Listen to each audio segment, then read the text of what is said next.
The method of Brunauer, Emmett, and Teller, commonly known as the BET method, is the most widely used method for estimating surface area.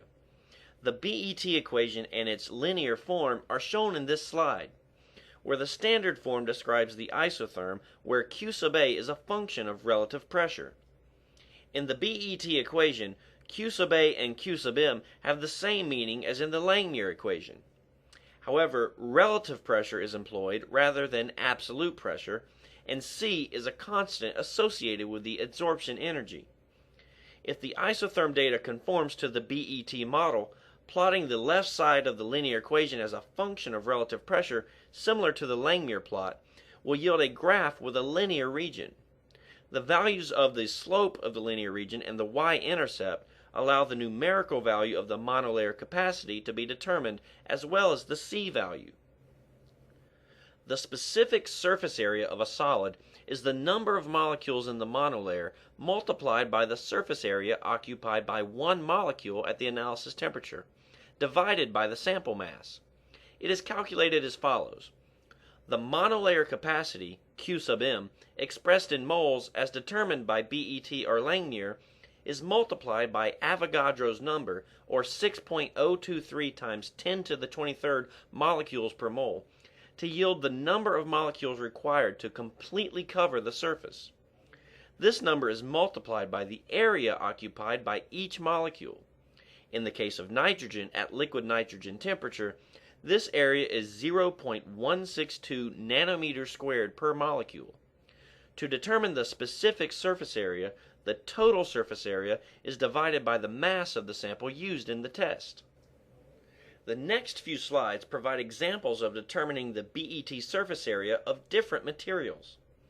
Macroporous silica exhibits a classic type 2 isotherm, and BET surface area is approximately 26 meters squared per gram.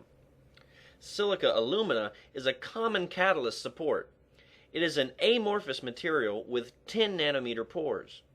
This material yields a type 4 isotherm, and the surface area is greater than 200 meters squared per gram. This final BET example gives the isotherm and BET surface area of MCM41. MCM41 is a synthetic mesoporous silica with 4 nanometer pores. Its structure is similar to a bundle of drinking straws, and it has a BET surface area greater than 900 meters squared per gram. We can use the surface area and pore size results to observe a significant trend. As pore size decreases, surface area increases. This tends to be a good rule of thumb for materials with similar chemical composition. To determine surface area, the relative pressure does not need to exceed a value of 0.4. On the other hand, for the determination of porosity, a full adsorption isotherm and often a desorption isotherm are measured. However, it needs to be realized that any micropores in the sample material are filled long before the monolayer is formed, and therefore at higher pressures, mesopores and macropores are being filled. As the relative pressure continues to increase beyond that required to form a monolayer and fill micropores, adsorption takes place in multilayers. For materials with mesopores, as pressure is increased, capillary condensation may occur and the mesopores are filled with liquid nitrogen before bulk condensation occurs. The pore size may be estimated using the Kelvin equation, in which gamma and theta are the surface tension and the contact angle of the condensed phase respectively, and VL is the molar volume of the condensed phase. R is the ideal gas constant, and T is the analysis temperature. The symbol R sub K represents the radius of curvature of the meniscus of the liquid condensate in the filled pore, which permits calculation of the radius of the pore. Pore filling occurs when the equation is in balance. The only variables in the equation are P and R sub K. Thus, for any value of pressure, and therefore relative pressure, pores of size R sub K will fill.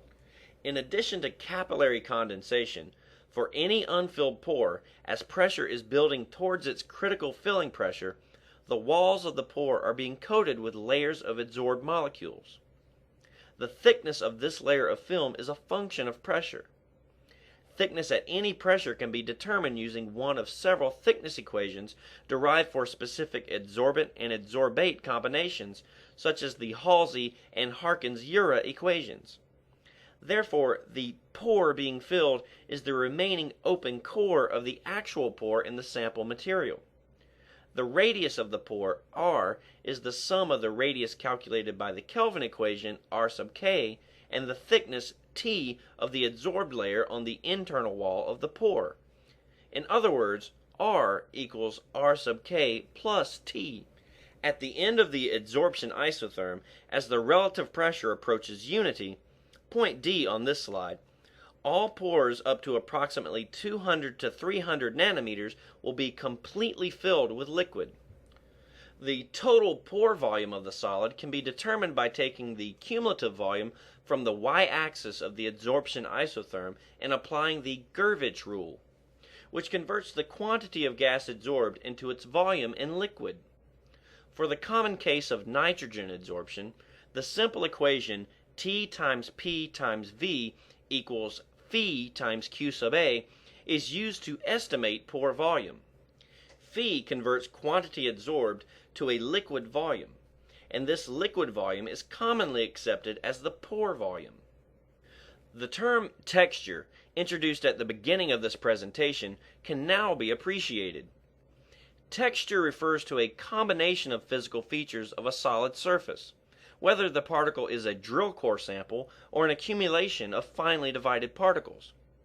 The term refers to the solid's specific surface area, including the area of pore walls and interparticle voids, its specific pore volume and porosity, particle shape in the case of consolidated bulk grains, and the distribution of pore volume by pore size.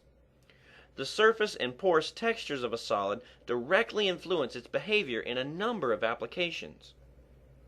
This example shows the isotherm of a catalyst having mesoporous support material, which yielded a type 4 adsorption isotherm. The average pore size was about 18 nanometers in diameter. This catalyst was used in a hydrotreating process at 350 degrees C. After some duration of use, a catalyst will suffer deactivation or aging. Typically, it will be removed from the reactor, characterized, regenerated, and characterized again. This slide depicts 3 overlaid pore volume versus pore size plots obtained from the adsorption isotherms of the fresh, spent, and regenerated catalysts. The plot of the spent catalyst indicates that deactivation occurred by a pore plugging phenomenon, as evidenced by the reduced pore volume. After regeneration, 80% of the pore volume was recovered, allowing the catalyst to be used again in the reactor. It also should be noted that the thermal conditions within the reactor and during the regeneration process did not alter the effective pore size or the size distribution of the original catalyst. Here is another example on the same deactivation-regeneration process. In this case, the catalyst support is different from that of the previous example.